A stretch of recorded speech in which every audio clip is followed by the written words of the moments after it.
Buenas tardes, mi nombre es Rafael Alejandro Usma Vargas, estudiante de la Corporación Universitaria Minuto de Dios, Uniminuto. El motivo de este video es para presentarles una entrevista hecha a una docente en función para la asignatura Políticas Educativas. En estos momentos me encuentro con una docente llamada María del Carmen Vargas. Doña María del Carmen, cuéntenos un poquito sobre su experiencia o en qué momento se encuentra usted de la educación. En este momento laboro en la institución educativa Los Fundadores de Montenegro, Quindío. Terminé laborando con el grado tercero en dicha institución. Ok. ¿Qué cursos, qué licenciados, qué especializaciones ha cursado usted a lo largo de su vida? Soy licenciada en Educación, área mayor Tecnología Educativa y Comunicación de la Universidad del Quindío. Hice un diplomado con la Fundación Internacional Alberto Merani. Soy especialista en Pedagogía la Lúdica y Desarrollo Cultural de la Fundación Universitaria de los Libertadores de Bogotá. Estamos hablando de que hay bastante experiencia en pedagogía, ¿no? Sí, también he hecho algunos diplomados de artística y otros en ética y valores, religión. Y llevo en el sector oficial 26 años, más 6 en un colegio privado. 26 años en el sector oficial ya, o sea que estamos hablando de bastante experiencia, bastante trayectoria. Cuéntanos un poco sobre su experiencia, por ejemplo, desde que inicia así en el campo de la docencia. ¿Cómo se sentía usted? O sea, ¿cuáles eran sus expectativas ya iniciando, saliendo de la universidad a ya empezar a trabajar? La experiencia universitaria es muy diferente al trabajo en sí, ya que en el campo como docente. Uno recibe muchas instrucciones, pero estar ya viviéndolo en un colegio, en una escuela, es muy distinto. Yo llegué a trabajar directamente en el sector oficial, en un sector muy pobre, en el cual mi primera experiencia fue asistir a un velorio de una niña de primero. Yo estaba en un gradito tercero y fui al velorio de una niña de la mamá de una niña de primero. Para mí fue un impacto muy grande. Yo salí de un colegio privado donde los niños tenían todo y fue un impacto impresionante para mí llegar y ver un piso en tierra, un ataúd de esos que regala el municipio, y las flores estaban en cocos de leche y botellitas. Una pobreza extrema. Me impactó mucho, mucho, y fue algo que me marcó bastante, y darme cuenta las carencias que tiene el sector público en cuanto a dotación, porque el gobierno habla de cosas muy bonitas. Cuando empezó el plan decenal, habló de cosas muy hermosas, de programas que se iban a desarrollar, que realmente nunca se han realizado. Yo he tenido la experiencia de trabajar desde primero a 11, todo ese recorrido lo he hecho, y tanto en primero como en 11 los chicos tienen muchas necesidades, y no solo en el nivel educativo, sino en la parte afectiva. El gobierno no cubre ni su parte económica, ni alimenticia, ni de nada, solamente son promesas. Claro, son crudezas que a uno no se le enseñan en la universidad, son No. bastante cosas crudas que me imagino yo que uno con el tiempo vivirá cosas muy malas, malucas que uno pensará, nunca pensaron en la universidad que pasaran. Bueno, cuénteme, además de ser docente, ¿usted ha incurrido en otros cargos administrativos en algún colegio? Administrativos no, ¿No? solamente, o sea, por encargo, directivos.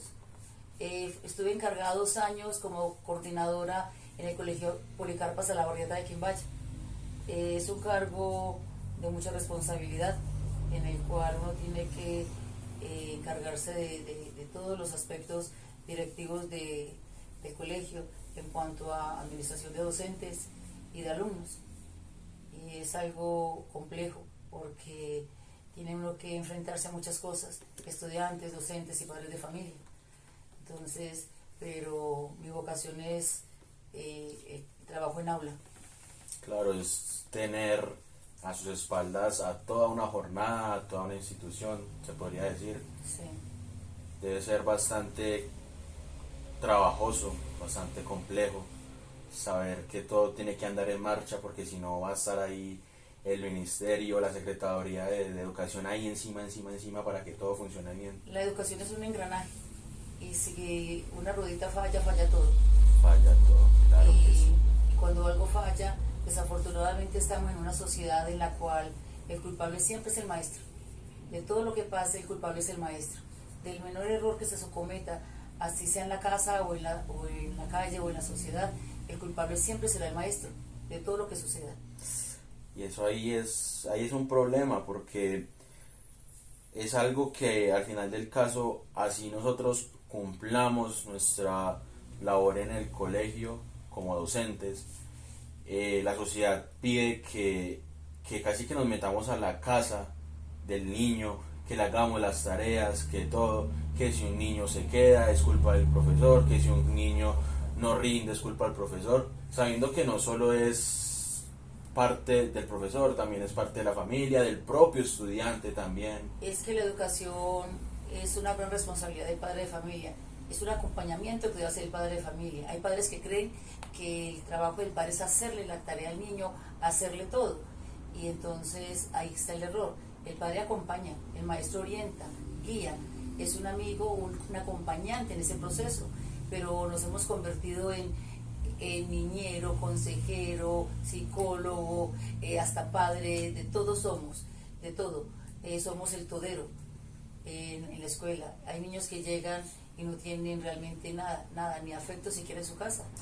Entonces el único amor que reciben es el amor de su maestro o de su maestra, porque en la casa no tienen nada. Los cuida una abuela que no tiene tiempo para atendernos, simplemente los despacha muchas veces hasta sin bañarse y sin comer. Entonces el niño llega prácticamente desprotegido de todo cuidado, aún de la alimentación, que es un derecho básico para los estudiantes. Entonces, y el gobierno actualmente, a pesar de lo que promete, tampoco les está cumpliendo con la alimentación a los niños. Bueno, profe María del Carmen, ahorita hablando un poco más sobre su vida profesional, ¿dónde inicia usted el punto cero de su carrera ya como docencia? ¿Dónde inicia? ¿Por dónde ha pasado durante estos 26 años de trabajo? ¿Y en dónde se encuentra ahorita? Ya sabemos que está en la institución educativa Los Fundadores, pero me gustaría saber cuándo llegó, cuál fue el impacto que recibió usted en la institución, cuáles fueron como las primeras visiones de la institución, y en su vida, ¿qué ha influido esa institución en usted? Bueno, yo llegué a la institución educativa Los Fundadores trasladada de la institución educativa Policarpa Salabarrieta de Quimbaya.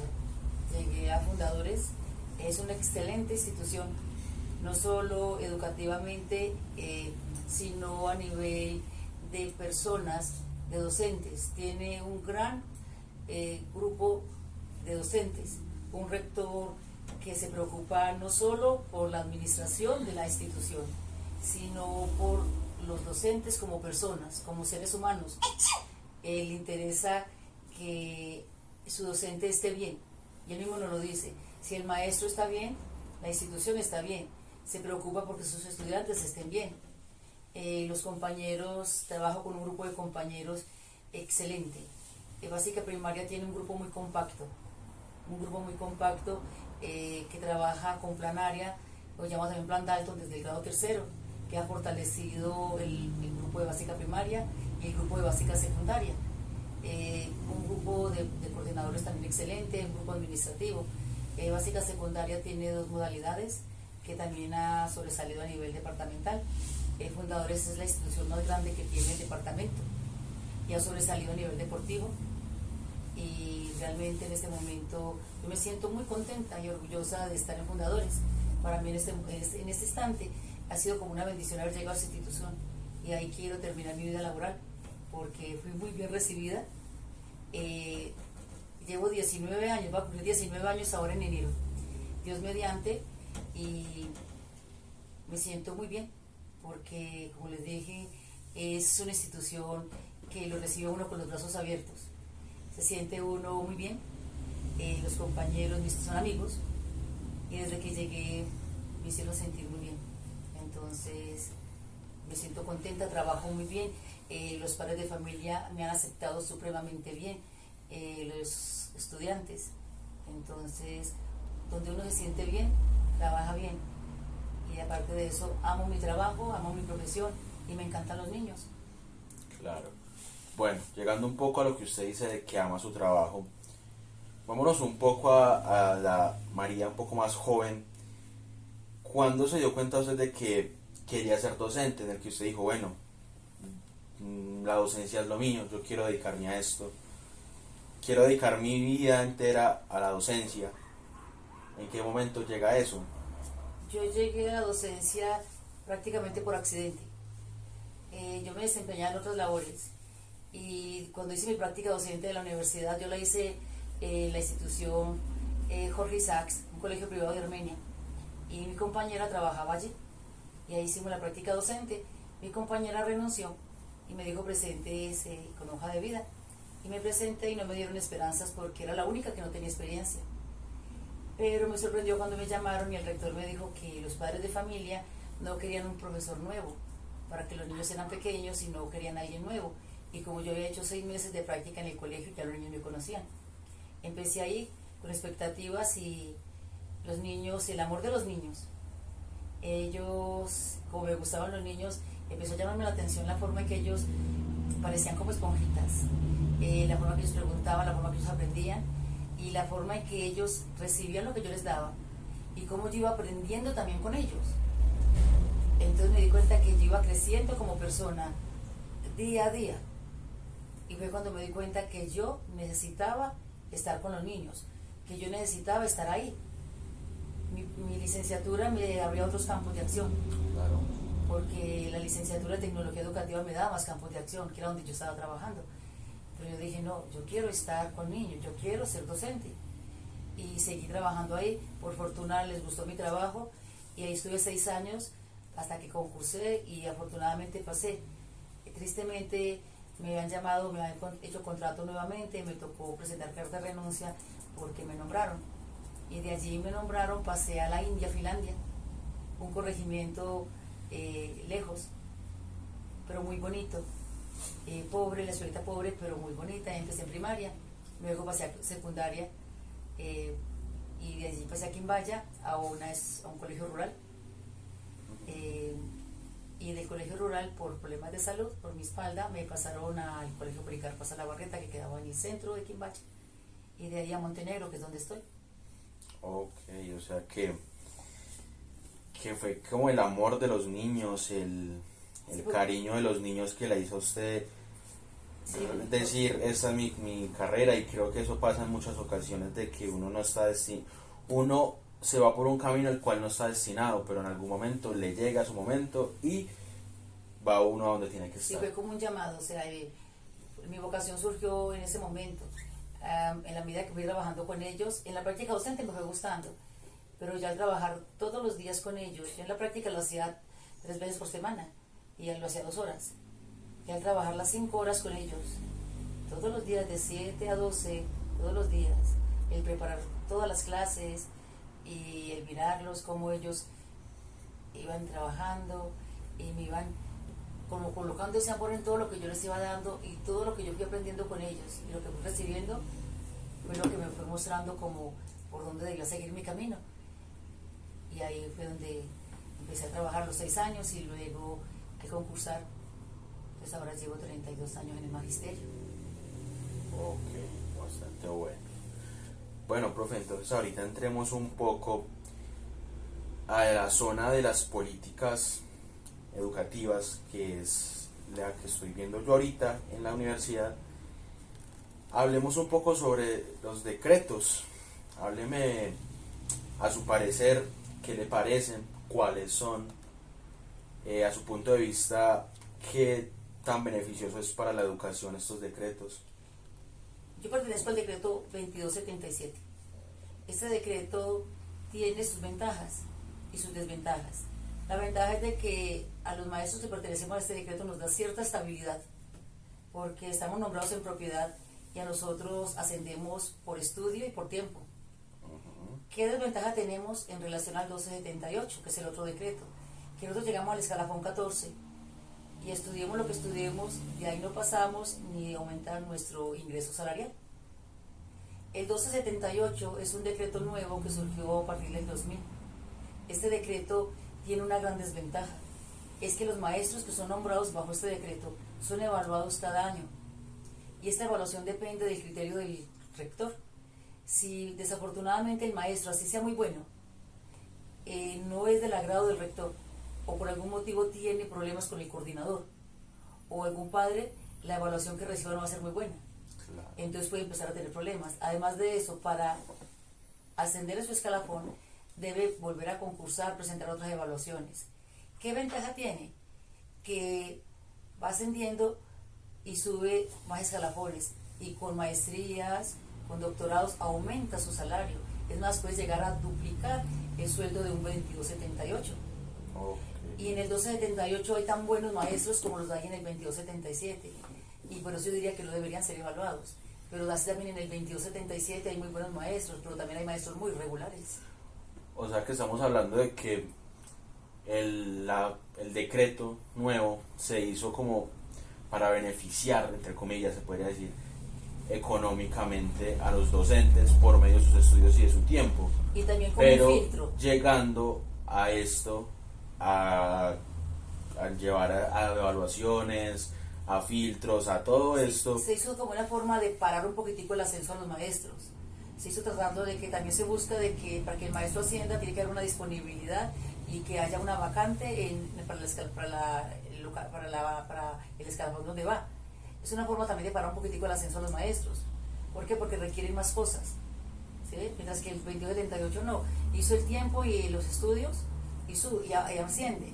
Y ya en este momento, por ejemplo, ya no hay nadie que ascienda al 2277. Ya todos los que estábamos ya ascendimos. Ya estamos como en vía de extinción. El FEPODE quiere unificar un solo decreto, pero el gobierno lo estanca. ¿De qué manera? Lo quiere unificar quitando beneficios que tenemos. Sí. Y quiere darle al 1278, pero no con los beneficios que requieren. Porque los maestros del 1278, como digo, hay muchos maestros excelentes, que también hay unos muy maquetas, pero también los hay en el 2277. Porque hay excelentes maestros en los dos decretos. Entonces no tienen por qué discriminarlos. No tienen por qué. Los dos decretos, maestros de los dos decretos, deberían tener los mismos derechos. Bueno, y no los tienen. Bueno, y ahorita hablemos un poco sobre las implicaciones de este decreto 1278 frente a la evaluación docente y las condiciones para acceder a este escalafón. Ellos accedieron a ese escalafón con solo haberse concursado y pasado a partir del 2000. Ellos accedieron ahí. Hay algunos maestros que en este momento están en provisionalidad y están concursando tratando de entrar. Entran todo maestro que en este momento concurse y pase el concurso, entra en este decreto. También quien entra a este decreto, el maestro que de pronto por algún error, porque si yo digo un error, estando en un decreto antiguo, cambie o permute y renuncie y entre a una plaza que ya está certificada, por ejemplo aquí en el Quindío, Armenia está certificado, y si alguien de los otros 11 municipios renuncia por una permuta para entrar a Armenia, corre el riesgo de que al tomar la nueva posesión, así lleve mucho tiempo en el 2277, si no se ha pensionado, pierda ese decreto y entre con decreto nuevo. Eso nos lo explicó otro del sindicato. Por eso cuando ofrecen una permuta para Armenia, los 2277 que aún no han alcanzado pensión, no lo hacen. ¿Por qué? Porque tienen que renunciar a donde están. Claro. Para posesionarse en Armenia, que está certificada. Y eso pertenece a otra Secretaría de Educación. Entonces los 1278, todos los maestros que en este momento concursen y pasen, entran en el decreto 1278. Es la forma de que ellos acceden a ese decreto, concursando y pasando el concurso. En este momento, y ahora hace como un mes o dos, hubo un concurso.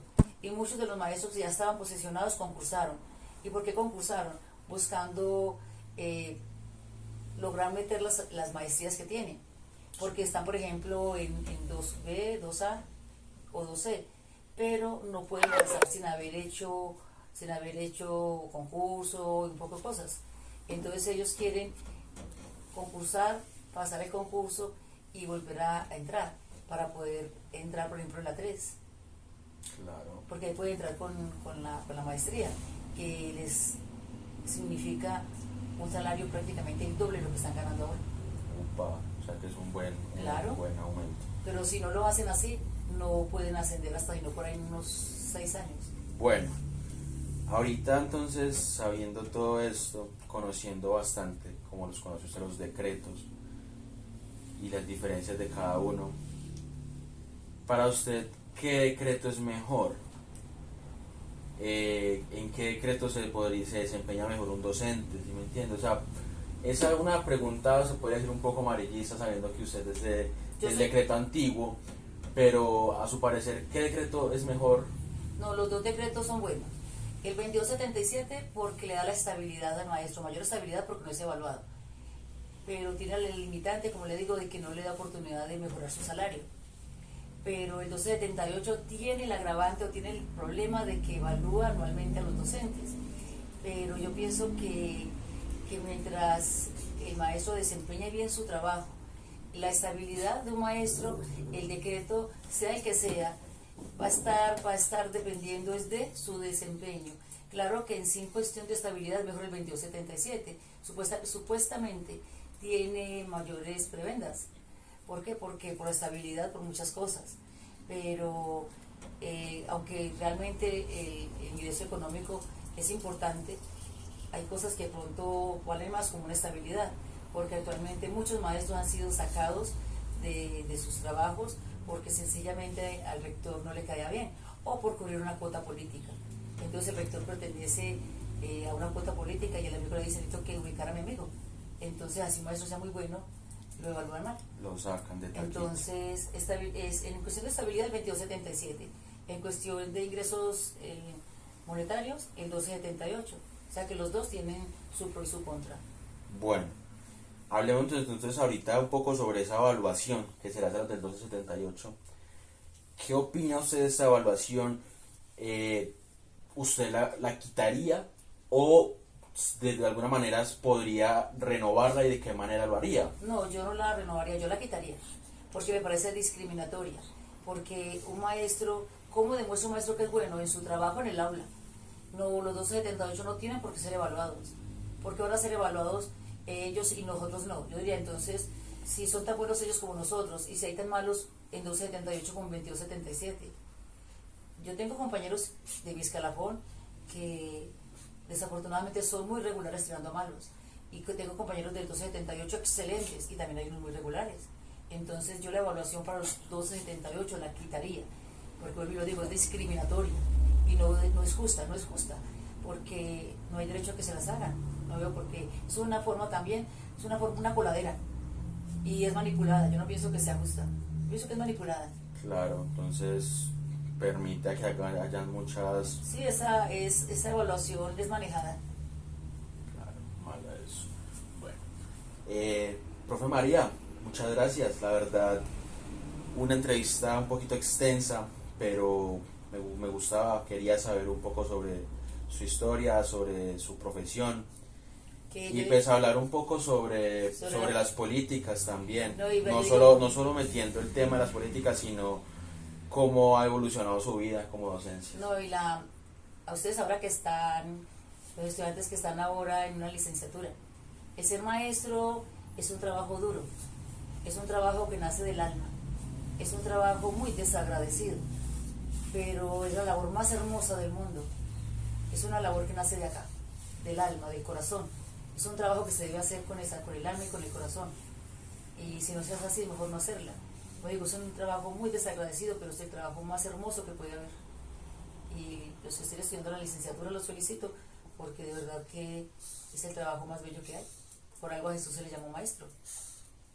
Entonces, y la Uniminuto, de verdad que está bien enfocada, formando estudiantes que vayan enfocados a valores y enfocados a analizar hechos como estos, de lo que es la educación y de lo que haciendo como una especie de paralelo en las cosas que afectan a la actualidad y a la educación, que es la base de una sociedad.